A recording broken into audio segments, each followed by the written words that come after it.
Hello great brains. कैसे हैं आप सब। स्वागत है आप सबका हमारे इस नए वीडियो के अंदर। इसके अंदर हम डिस्कस करने वाले हैं क्या, प्रोसेस वर्सेस प्रोग्राम। जैसे कि आप देख पा रहे हैं स्क्रीन पे, मेरा नाम है गौरव कुमार और मैं आप सबका ओएस का एजुकेटर हूँ। मैंने यूजीसी नेट 2 बार क्वालिफाई किया है और मैं एमएससी कंप्यूटर साइंस से बैकग्राउंड से हूँ। चलिए तो शुरुआत करते हैं। सबसे पहले जो आज हमारे लर्निंग ऑब्जेक्टिव्स होंगे वो क्या क्या होंगे। सबसे पहले पे आएगा व्हाट इज़ प्रोग्राम।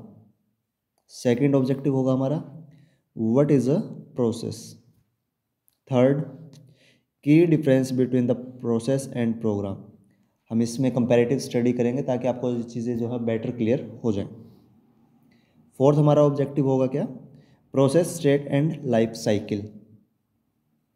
इसी तरह से हमारा जो फिफ्थ ऑब्जेक्टिव होगा वो क्या होगा, प्रोसेस कंट्रोल ब्लॉक।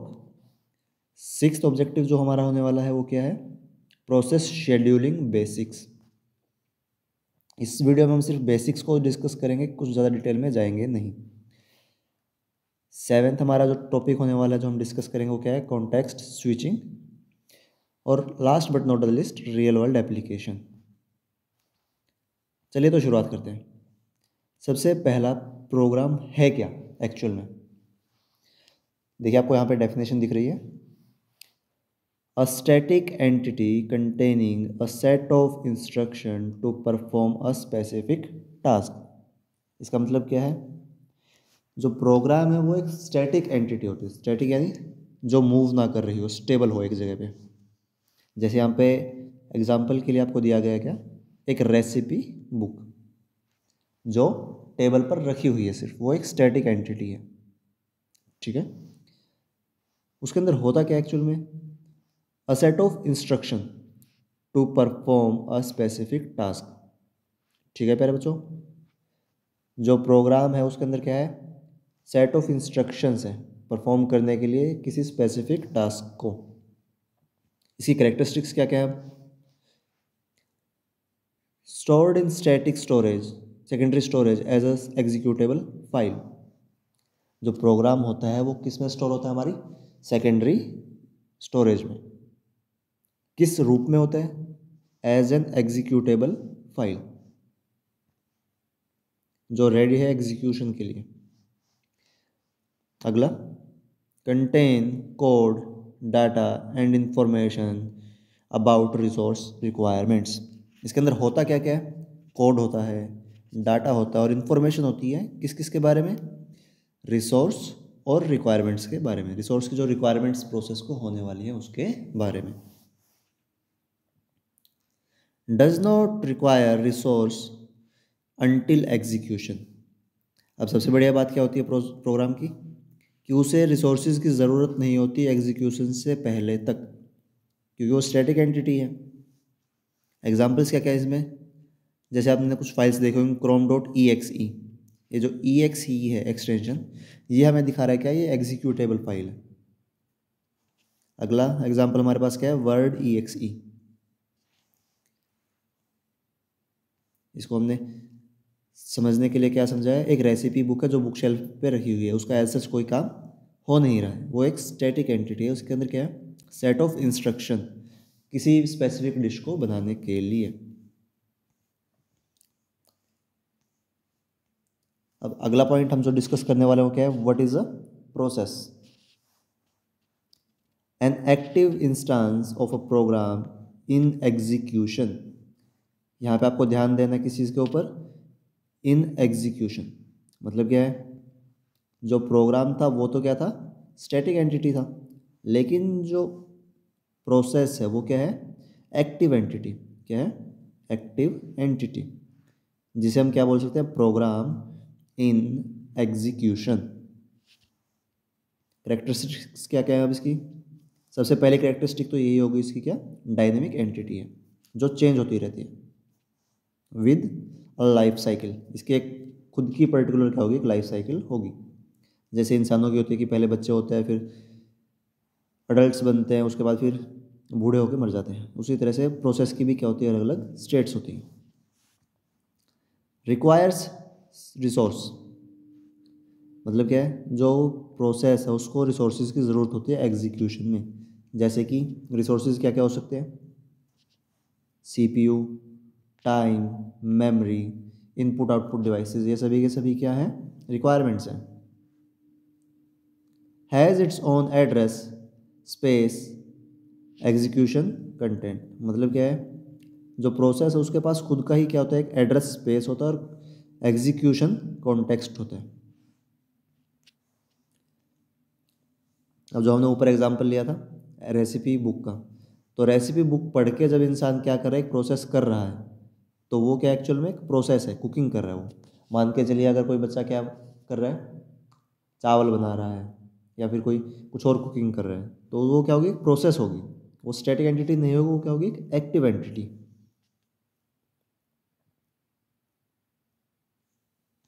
अगला हमारे पास क्या है, अब जो हम डिस्कस करेंगे वो क्या करेंगे, डिफरेंस डिस्कस करेंगे किस किस के बीच में, प्रोग्राम और प्रोसेस के बीच में, ताकि बच्चे कंफ्यूज ना हो कि सर दोनों में अलग अलग डिफरेंसेस होते क्या हैं।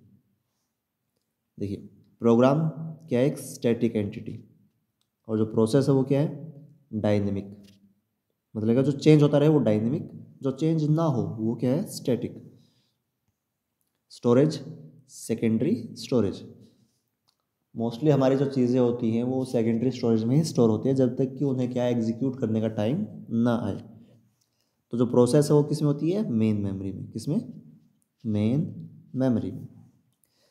रिसोर्सेज हमने ऊपर डिस्कस किया, क्या, जो प्रोग्राम उसे किसी तरह के कोई रिसोर्स की ज़रूरत नहीं होती है, लेकिन जो प्रोसेस है उसे रिसोर्सेज चाहिए होते हैं। कौन कौन से, CPU, मेमोरी और इनपुट आउटपुट डिवाइसेस। स्टेट, अब जो प्रोग्राम है वो परमानेंट होता है, कि अगर आपने एक बार उसको स्टोर कर दिया वो उस जगह पे रहेगा ही, whatever be the X condition. लेकिन जो प्रोसेस है वो क्या होती है, टेम्परेरी होती है, वो कुछ टाइम के लिए रन करेगी और उसके बाद अपना काम पूरा करके वो वहाँ से निकल जाएगी। इंस्टेंस, नो स्टेट, वो उसके अंदर कोई अलग अलग स्टेट्स नहीं है, लेकिन जो प्रोसेस है उसके अंदर क्या है, अलग अलग स्टेट्स हैं। जैसे अगर कुकिंग की बात करें, आपको पहले वेजिटेबल्स को धोना पड़ेगा, फिर आपको वेजिटेबल्स को चॉप करना पड़ेगा, उसके बाद आप क्या कर पाओगे, उसको प्रॉपरली कुक कर पाओगे। लेकिन वेजिटेबल्स अगर रखी हैं सिर्फ, तो वो क्या है, एक स्टैटिक एंटिटी, वो प्रोग्राम है सिर्फ। अगला इंस्टेंस क्या है, सिंगल प्रोग्राम, और इसमें क्या है, इंस्टेंस ऑफ प्रोग्राम। इसमें बहुत सारे इंस्टेंसेस होते हैं प्रोसेस में, रेडी है, क्यू है, वेट है। आगे हम देखेंगे विजुअल रिप्रेजेंटेशन आपकी प्रोसेस और प्रोग्राम की। प्रोग्राम के अंदर बेसिकली होता क्या क्या है, एक कोड सेक्शन होगा आपका, उसके बाद डाटा सेक्शन होगा, और लास्ट में क्या होगा, रिसोर्स रिक्वायरमेंट्स। ये सारी चीज़ें किस में होंगी, एक प्रोग्राम के अंदर। उस तरह दूसरी तरफ जो हम बात करेंगे किसकी, प्रोसेस की, प्रोसेस के पास क्या क्या होगा, एक प्रोसेस आईडी होगी, एक प्रोग्राम काउंटर होगा जो नेक्स्ट प्रोसेस को हम होल्ड करते हैं उसके लिए, एक स्टैक होगा, एक हीप होगा, और साथ के साथ डाटा सेक्शन होगा जिसमें फाइल्स ओपन होंगी, इनपुट आउटपुट सर्वर्स होंगे, बफर्स होंगे। ओके, चलिए अब चलते हैं प्रोसेस स्टेट्स की तरफ। किसकी तरफ, प्रोसेस स्टेट्स। अगर अभी तक आपको कोई डाउट है तो आप नीचे कमेंट बॉक्स में पूछ सकते हैं, हम आपके डाउट्स ज़रूर क्लियर करेंगे। देखिए, जो प्रोसेस है उसको 5 स्टेट्स में डिवाइड किया जा सकता है। सबसे पहले पे क्या आता है, न्यू। न्यू का मतलब क्या है, जब प्रोसेस नई नई क्रिएट होती है, प्रोसेस बीइंग क्रिएटेड। उसके बाद जो प्रोसेस होगी वो किस में जाएगी, रेडी स्टेट में। रेडी में कब होगी, जब उसको क्या कर दिया जाएगा, मेमोरी के अंदर लोड कर दिया जाए, और वो किसके लिए इंतज़ार कर रही हो, हमारे CPU के लिए। किसके लिए इंतज़ार कर रही हो, CPU के लिए, और क्या कर दिया जाए, उसे मेमोरी के अंदर लोड कर दिया जाए। रनिंग, नेक्स्ट स्टेज क्या है हमारी, रनिंग। इंस्ट्रक्शंस बीइंग एग्जीक्यूटेड, मतलब क्या है, जो भी उस प्रोग्राम के अंदर इंस्ट्रक्शंस दी गई हैं वो एग्जीक्यूट हो रही हैं, तो वो कौन सी स्टेट होगी, रनिंग। उसके बाद हमारी आती है क्या, waiting slash blocked. Waiting for IO और इवेंट। अब होता क्या है कि ऐसा नहीं हो सकता कि एक ही प्रोसेस को आप सारे के सारे रिसोर्स दे के बिठा दें, रिसोर्सेज शेयर होते रहते हैं सीपीयू के अंदर। तो जब एक प्रोसेस को अपने रिसोर्सेज की रिक्वायरमेंट के लिए वेट करना पड़े तो वो कौन सी स्टेट में जाएगी, वेटिंग या ब्लॉक स्टेट में। क्लियर है। नेक्स्ट जो लास्ट स्टेज होती है वो होती है क्या, टर्मिनेटेड।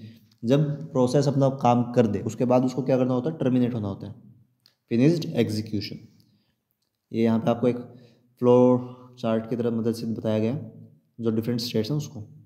देखिए सबसे पहले क्या है, न्यू, उसके बाद रेडी। रेडी से वो या तो सीधा टर्मिनेट पे जा सकती है, ये ऐसा हो सकता है या नहीं हो सकता बच्चों, नहीं हो सकता। ये क्या हो सकता है, रेडी से हो जाएगी रनिंग में, रनिंग के बाद वो टर्मिनेट हो सकती है। अगर टर्मिनेट नहीं हो रही, उसको किसी चीज़ की रिक्वायरमेंट आ रही है, तो यहाँ पे एक छोटी सी चीज़ ऐड हो जाएगी, वो क्या हो जाएगी, वेट स्टेज।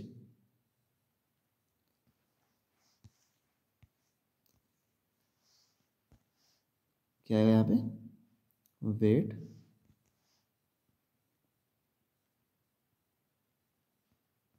स्टेट, और उसके बाद फिर टर्मिनेट। ठीक है। अब वेट से दो कंडीशंस हो सकती है, वेट से फिर वो दोबारा से किस में जाएगा, रेडी में जाएगा, और जब वो रनिंग में दोबारा आएगा तो उसके बाद फिर वो क्या हो जाएगा, टर्मिनेट हो जाएगा प्रोसेस। एक बार मैं आपको दोबारा से क्लियरली बता देता हूँ। प्रोसेस स्टार्ट होगी किससे, न्यू से, प्रोसेस क्रिएट हो गई, उसके बाद हो जाएगी किसमें, रेडी स्टेट में, रेडी स्टेट के बाद हो जाएगी किसमें, रनिंग में। अब रनिंग से दो केसेस हो सकते हैं, या तो वो डायरेक्ट किस में चली जाए, टर्मिनेटेड स्टेट में, या फिर वो पहले किस में चली जाए, वेट फेज में। वेट फेज में वो क्या कर रही होगी, किसी रिसोर्स के लिए वेट कर रही होगी, और वेट के बाद वो किसके अंदर जाएगी, दोबारा से रेडी में, और रेडी से फिर रनिंग, और रनिंग से फिर टर्मिनेटेड। आई होप मैं समझा पाया हूँ आपको डिफरेंट स्टेट्स के बारे में।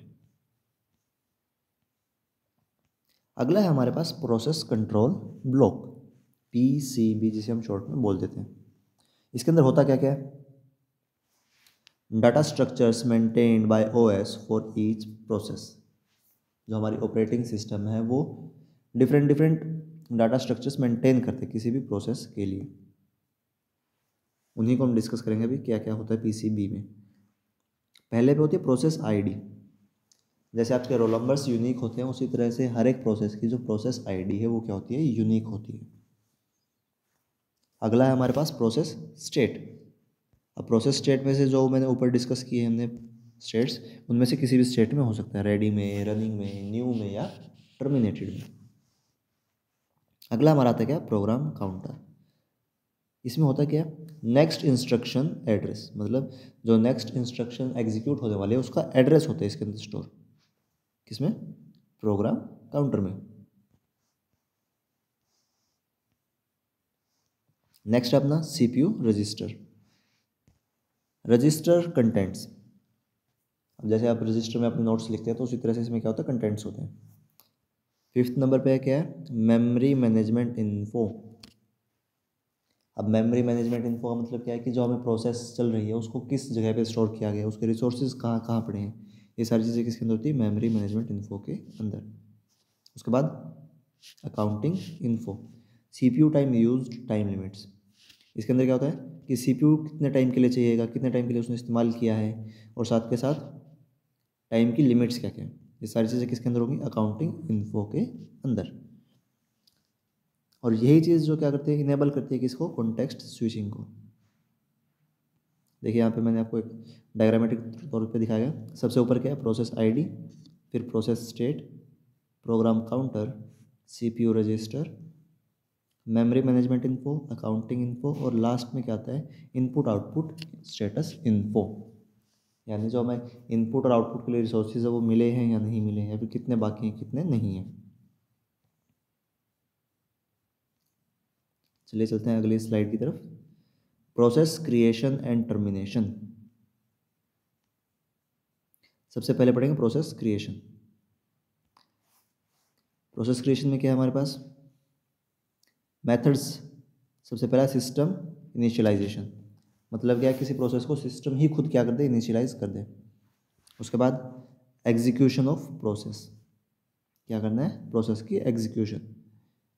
Creation of system call fork, जो ये कॉल है हमारी फॉर्क, ये किसके लिए इस्तेमाल होती है, किसी भी नई प्रोसेस को क्रिएट करने के लिए। उसके बाद यूज़र रिक्वेस्ट, और फिर बाद में क्या आता है, जॉब इनिशिएशन। ये सभी क्या है, मेथड्स हैं किसके, प्रोसेस क्रिएशन के।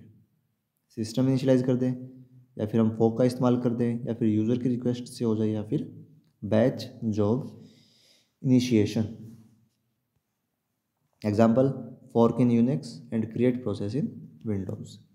ये क्या है, कमांड्स हैं किसी भी नए प्रोसेस को क्रिएट करने के लिए। यूनिक्स में हम इस्तेमाल करते हैं किसका, फॉर्क का, और विंडो में हम इस्तेमाल करते हैं क्या, क्रिएट प्रोसेस। अब बात करते हैं टर्मिनेशन की। कंडीशंस क्या क्या होंगी, नॉर्मल एग्जिट कि मेरा काम हो गया भैया मैं निकलता हूँ। दूसरा एरर एग्जिट, कि कोई ना कोई दिक्कत आ गई है एग्जीक्यूशन के दौरान और फिर वो बाहर निकला है। ये एक वॉलेंटियर हो सकता है कि वो अपनी इच्छा से, अगर कोई दिक्कत आ रही है वो निकल जाए अपनी इच्छा से। दूसरा होता है इनवॉलेंटियर, फेटल एरर, मतलब क्या हुआ, कुछ ऐसे कंडीशंस बन गए कि उसे मजबूरी में वहाँ से निकलना पड़ा। लास्टली क्या है हमारे पास, किल्ड बाय अनदर प्रोसेस, मतलब क्या है, कोई हाई प्रायोरिटी जो प्रोसेस है वो आ जाए और उसके द्वारा ही उसको क्या कर दिया जाए, किल कर दिया जाए। ये कुछ टर्मिनेटिंग कंडीशंस हैं किसके लिए, प्रोसेस के लिए। क्रिएशन के लिए हमने मेथड्स आपको बता दिए। अगर कोई डाउट है तो आप कमेंट बॉक्स में पूछ सकते हैं। अब बात करते हैं हम किसकी, प्रोसेस शेड्यूलिंग की। प्रोसेस शेड्यूलिंग हमें ज़रूरत क्यों होती है, ताकि जो कंप्यूटर है वो मल्टी प्रोग्रामिंग को कीप कर सके बिजी। मल्टी प्रोग्रामिंग के लिए इस्तेमाल होता है किसका, शेड्यूलिंग का।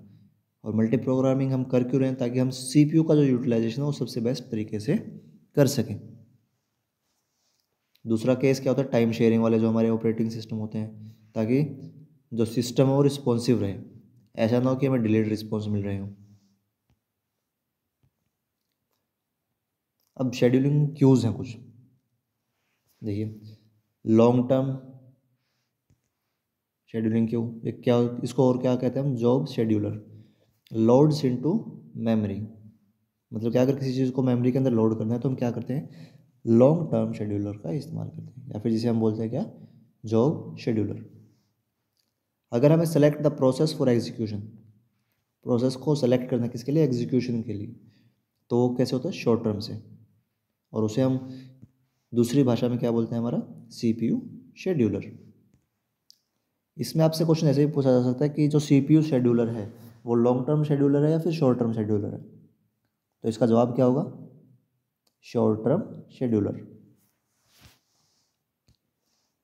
सबसे आखिर में आता है हमारे क्या, मीडियम टर्म शेड्यूलर।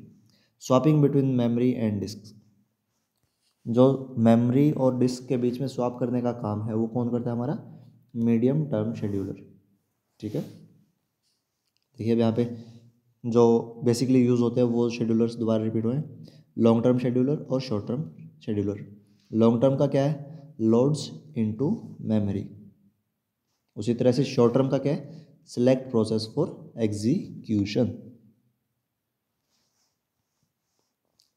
नेक्स्ट हम डिस्कस करेंगे किसको, कॉन्टेक्स्ट स्विचिंग। अब कॉन्टेक्स्ट स्विचिंग बेसिकली है क्या, डेफिनेशन देखिए आप, saving state of current process and loading the state of another process. अब बेसिकली होगा क्या, यहाँ पे मैं आपको थोड़ा सा एक्सप्लेन कर देता हूँ। सपोज कीजिए ये कोई प्रोसेस है P1, फिलहाल के लिए मान लेते हैं कि आप कुकिंग कर रहे हो, ठीक है। अब इतने में ही क्या होता है कि बाहर बारिश आ जाती है, क्या हो जाती है, रेन आ जाती है, और आपकी मम्मी जो आपको आवाज़ लगाती है कि ऊपर से कपड़े उतार के ले आ, ताकि कपड़े जो है वो सूखे रहें। तो दूसरी प्रोसेस आपके पास क्या आई, कपड़े उतार के लाना। अब ये कॉमन सी सेंस है कि कुकिंग आप 2 मिनट के लिए गैस बंद करके होल्ड पे रख सकते हो, लेकिन जो कपड़े हैं वो ऊपर भीग जाएंगे, तो सबसे हमारे पहली प्रायोरिटी किसके लिए होगी? P2 के लिए। किसके लिए? P2 के लिए। तो ये जो हमने होल्ड किया इस चीज़ को और नेक्स्ट प्रोसेस को क्या कर दिया? लोड कर दिया बेस्ड ऑन प्रायोरिटी। यही जो काम है करता है कौन? हमारा कॉन्टेक्स्ट स्विचिंग। ठीक है, हमने क्या किया? कॉन्टेक्स्ट को स्विच कर दिया एकदम, कुकिंग से कपड़े उतारने को, रिमूविंग क्लोथ्स फ्रॉम टेरेस, या फिर यहाँ पे आप कलेक्टिंग क्लोथ्स कर सकते हो।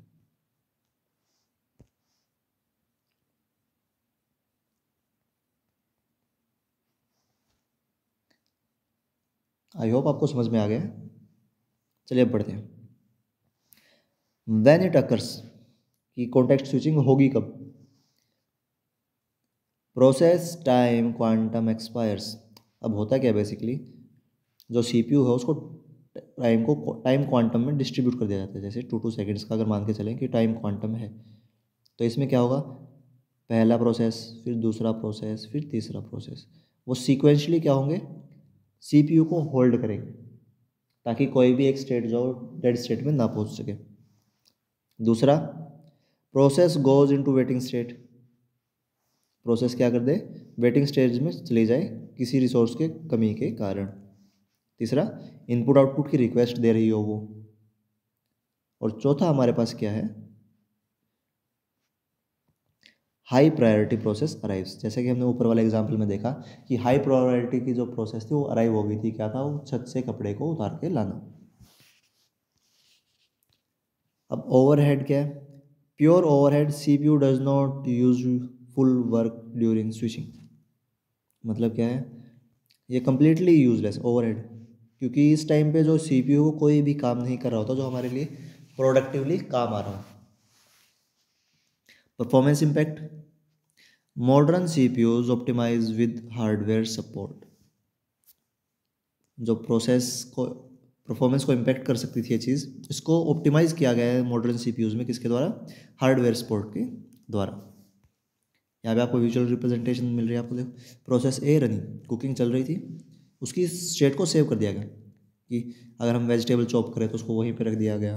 अगर हम गैस ऑन है तो उसको गैस को एक बार के लिए बंद कर दिया ताकि वो जो स्टेट हो प्रिजर्व हो जाए। उसके बाद load state from PCB B. उसके बाद हमने क्या किया? जो प्रोसेस है दूसरी क्या थी? कपड़े उतार के लाना छत से, उसको लोड किया और वो प्रोसेस हमने की। और वो जब टर्मिनेट हो जाएगी उसके बाद हम दोबारा से किसके ऊपर चले जाएंगे? हमारी कुकिंग के ऊपर चले जाएंगे। अब यहाँ पे आपको डिस्कस करेंगे हम types of process different different basis पे। सबसे पहला बेस है बेस्ड ऑन एग्जीक्यूशन। 2 टाइप्स की प्रोसेस हो सकती है। सबसे पहली होती है इंडिपेंडेंट प्रोसेस, जैसा कि नाम बता रहा है कि वो किसी से कोई भी डाटा शेयर नहीं करेगी। दूसरा है हमारे पास कॉर्पोरेटिंग प्रोसेस। ये क्या करती है? अदर प्रोसेसेस को अफेक्ट करती है, उसे डाटा शेयर करती है, रिसोर्सेज शेयर करती है, उसे क्या बोलते हैं हम? कॉर्पोरेटिंग प्रोसेस। अगला है बेस्ड ऑन प्रायोरिटी। अब प्रायोरिटीज़ के आधार पे भी क्या हम प्रोसेसेस को डिफरेंट डिफरेंट पार्ट्स में डिवाइड करते हैं। सबसे पहला foreground process, interactive user interface. ठीक है, मतलब जो चीज़ करंटली यूज़र कर रहा है। अब बैकग्राउंड में क्या है? डेमन्स और सर्विस जो हमारे चलती ही रहती है कंटिन्यूसली, जिसके बारे में यूज़र को पता नहीं होता। अगला देखिए आप, स्पेशल प्रोसेसेस। अब कुछ स्पेशल प्रोसेसेस जिसके बारे में आप सुनते हैं और पढ़ते हैं। सबसे पहला हमारा ज़ॉम्बी प्रोसेस। इसके ऊपर आपके एमसीक्यू बनने के बहुत ज़्यादा चांसेस रहते हैं, क्योंकि इसको जनरली बच्चे क्या करते हैं? इग्नोर कर देते हैं। Terminates but entry in process table. मतलब क्या है?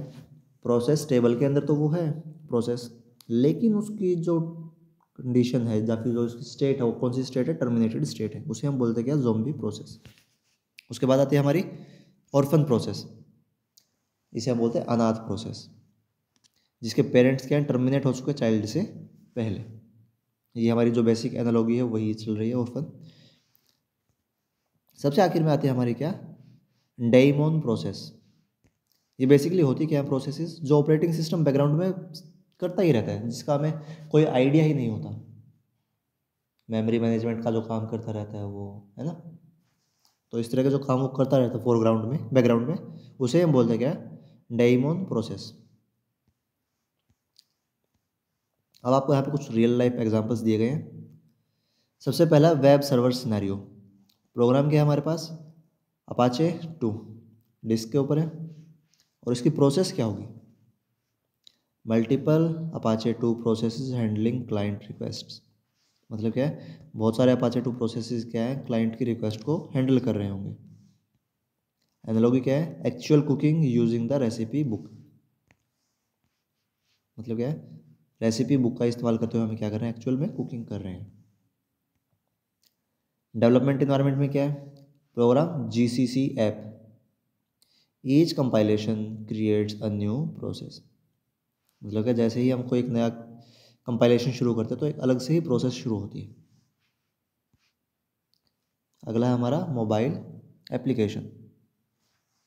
इसमें हम रिसर्च करते हैं, जैसे MPI प्रोग्राम आपका क्रिएट मल्टीपल कोऑपरेशन प्रोसेस।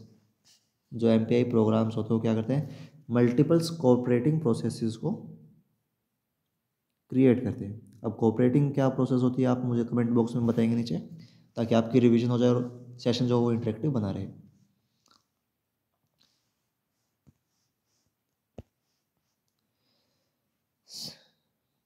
यहाँ पे जो एप्लीकेशन होती है वो सेंट्रलाइज्ड होती है। थोड़ी सी स्पेलिंग मिस्टेक है यहाँ पे, इसको बोलते हैं सेंट्रलाइज्ड एप्लीकेशन। चलिए आगे चलते हैं, कुछ एडवांस कॉन्सेप्ट्स जो आप एमटेक में फोकस कर सकते हैं। Process migration, moving process between the systems. एक सिस्टम से दूसरी सिस्टम में जाने के लिए हम क्या इस्तेमाल करते हैं, प्रोसेस माइग्रेशन। अगला है प्रोसेस चेक पॉइंटिंग। इसके अंदर क्या होता है, जो प्रोसेस होती है वो सेव हो जाती है, कि जहाँ तक काम हुआ है वहाँ तक का सेव हो जाए, उसके बाद क्या है आगे कुछ और काम हो, ताकि हम उसको लेटर उसी जगह से इस्तेमाल कर सकें। जैसे कुकिंग का हमने एग्जांपल लेके चले थे स्टार्टिंग में, तो कुकिंग में क्या क्या स्टेप्स हैं, सबसे पहला वॉशिंग है, उसके बाद कटिंग है, या फिर इसके साथ साथ पीलिंग भी कर सकते हैं हम, और लास्ट में क्या है, कुकिंग, जो एक्चुअल में हम गैस पे कर रहे होते हैं। तो देखिए, अगर आपने वेजिटेबल्स को वॉश कर दिया और उस टाइम पे रेन आई, तो आपने वेजिटेबल्स को वॉश तो कर ही दिया, यहाँ पे इसकी प्रोसेस सेव हो गई। अगर ऐसा हुआ कि कटिंग के बाद क्या हुई, बारिश आई, या फिर कटिंग के दौरान भी अगर बारिश आई है, तो जो वेजिटेबल्स कट चुकी हैं वो तो सुरक्षित कटी ही रहेंगी। ऐसा तो नहीं है कि वो जो है कटिंग वाली जो वेजिटेबल्स है वो दोबारा से पूरी जुड़ जाएंगी आपस में और आपको दोबारा से काटना पड़ेगा, ऐसा नहीं होता। तो इसे ही हम बोलते हैं क्या, प्रोसेस चेक पॉइंटिंग। मतलब जहाँ तक जो काम होगा उसको वहाँ पे ही क्या कर दिया जाए, सेव कर दिया जाए। उसके बाद light weight process threads, shared resource with in process. मतलब क्या, इसमें रिसोर्सेज शेयर हो रहे होते हैं एक प्रोसेस के अंदर ही। प्रोसेस इन डिस्ट्रीब्यूटेड सिस्टम, जो प्रोसेसेस है डिस्ट्रीब्यूटेड सिस्टम में भी रन कर रही होती हैं, तो उसको भी आप क्या कर सकते हैं, फोकस कर सकते हैं। फिर है security aspect, process isolation sand boxing. अब जब चीज़ें डिस्ट्रीब्यूटेड है और उसको शेयर किया जा रहा है, तो सबसे बड़ा कंसर्न हमारे पास हो जाता है क्या, सिक्योरिटी। इसके ऊपर भी आप फोकस कर सकते हैं। लास्टली हमारे पास क्या है, visual impacts. Process are virtually machines. Process actual में है क्या, वर्चुअल मशीन्स में जो प्रोसेस चलती है उसकी विजुअलाइजेशन। ये कुछ आपको रिसर्च एरियाज दिए गए हैं, आप इनको लिख सकते हैं या फिर आप इनको स्क्रीनशॉट लेके रख सकते हैं अगर आप इंटरेस्टेड हैं तो रिसर्च में। Process scheduling for multi core processors, energy aware process management, lastly process security in cloud environment. अब यहाँ पे आपके पास क्या है, की टेक अवेज है जो हमारा आज का लेक्चर है उसके। सबसे पहला जो प्रोग्राम है वो क्या है, पैसिव एंटिटी। यहाँ पे आपके लिए स्ट्रोक थोड़ा सा बदल देता हूँ। प्रोग्राम क्या है, passive entity, process active entity. Process has a life cycle, process के अंदर क्या होती है, लाइफ साइकिल होती है, और साथ के साथ उससे क्या होता है, रिसोर्सेज की रिक्वायरमेंट होती है। दूसरी तरफ प्रोग्राम को कोई भी रिसोर्स की रिक्वायरमेंट नहीं होती। उसके बाद PCB, process control block, is the ID card of a process. जैसे आप कॉलेज यूनिवर्सिटी में आपके आई कार्ड्स बने होते हैं, उसी तरह से जो प्रोसेस है उसका आई कार्ड की तरह कौन काम कर रहा होता है, पीसीबी, जिसको हम पूरे में बोलते हैं क्या, प्रोसेस कंट्रोल ब्लॉक। उसके बाद हमने क्या पढ़ा था, कॉन्टेक्स्ट स्विचिंग एनेबल मल्टीटास्किंग। ये जो कॉन्टेक्स्ट स्विचिंग है, इसी के कारण जो है मल्टीटास्किंग वाले काम कर पाते हैं। इसके बगैर कोई भी सिस्टम जो है मल्टीटास्किंग नहीं कर पाएगा कभी भी। नेक्स्ट है हमारा process scheduling, optimize CPU utilization. जो प्रोसेस शेड्यूलिंग है वो क्या करता है, सीपीयू को बहुत ही कारगर तरीके से यूटिलाइज करने में मदद करता है हमारी, ताकि कोई भी चीज़ वेस्ट ना हो, कोई भी टाइम वेस्ट ना हो हमारा। अगला है हमारे पास क्या, understanding process is fundamental to OS design. इस पूरे वीडियो में हमने ये चीज़ नोटिस की, जो प्रोसेस है वो फंडामेंटल है किसी भी ओएस डिज़ाइन के लिए। नेक्स्ट वीडियो में हम डिस्कस करेंगे क्या, प्रोसेस कंट्रोल ब्लॉक को डिस्कस डिटेल में करेंगे, ठीक है। डिफरेंट जो प्रोसेस होती हैं, प्रोसेस का एग्जीक्यूशन जो होता है वो हम नेक्स्ट वीडियो के अंदर क्या करेंगे, डिटेल में डिस्कस करेंगे। अब यहाँ पे आपको कुछ प्रैक्टिकल डेमोन्स्ट्रेशंस दी गई हैं लाइनक्स की और विंडोज़ की। ये कुछ कमांड्स है जो आपको काम आती हैं। PSAUX ये कमांड किसके लिए है, view all the processes. Real time process monitoring के लिए क्या है, टॉप, जो टॉप प्रायोरिटीज़ में चल रही हैं। पास ट्री किसके लिए, प्रोसेस ट्री के लिए। और लास्ट में क्या है, किल PID, ये किसके लिए इस्तेमाल होता है, प्रोसेस को टर्मिनेट करने के लिए।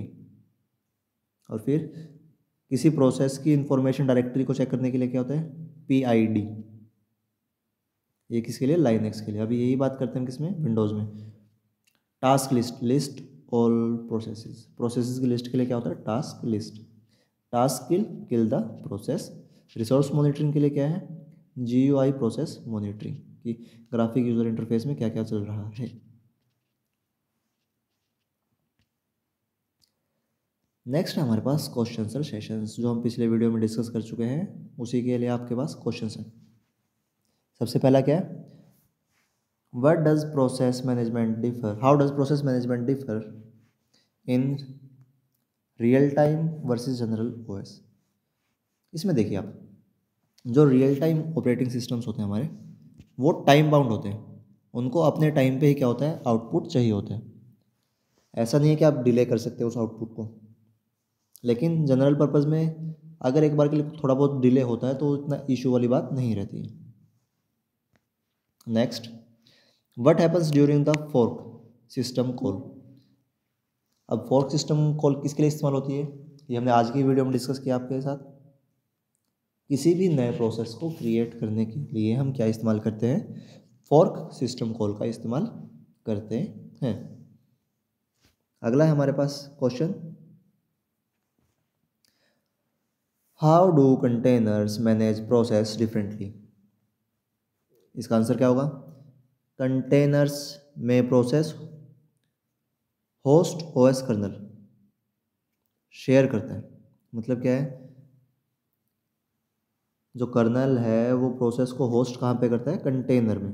कहाँ पे, कंटेनर में। लेकिन नेम स्पेस और सी ग्रुप जैसे मशीन मैकेनिज्म से आइसोलेट मिलते हैं। लेकिन जो हमारे क्या है, नेम स्पेस और सी ग्रुप जैसे मैकेनिज्म वो अलग आइसोलेशन मिलते हैं, ठीक है। अगला हमारे पास क्वेश्चन क्या है, process management challenges in mobile OS। अब आपका जो मोबाइल है उसके अंदर क्या होता है आपको,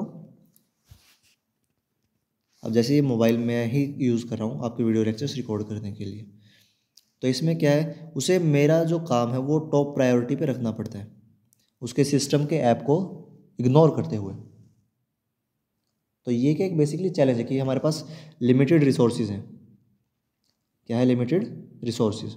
तो उसे इफेक्टिवली यूज़ करना ताकि मुझे भी कोई लैग फील ना करे और साथ के साथ जो सिस्टम है उसके भी जो रिक्वायरमेंट्स हो वो फुलफ़िल होती रहे। तो ये क्या है, बेसिकली एक चैलेंज है किसके लिए, मोबाइल ऑपरेटिंग सिस्टम के लिए। और इसी के साथ हम इस वीडियो को एंड करेंगे। अगर आपको वीडियोस पसंद आ रहे हैं तो चैनल को सब्सक्राइब कीजिए, वीडियो को लाइक कीजिए और आप मुझे नीचे कमेंट बॉक्स में बताएंगे कि आपको इस वीडियो के अंदर सबसे अच्छा कौन सा टॉपिक क्लियर हुआ, और अगर कोई डाउट बचा है तो वो भी आप उस कमेंट बॉक्स में डाल सकते हैं ताकि हम नेक्स्ट वीडियो में उसको और ज़्यादा क्लियर करने का प्रयास करें। Thank you for being with us for that long.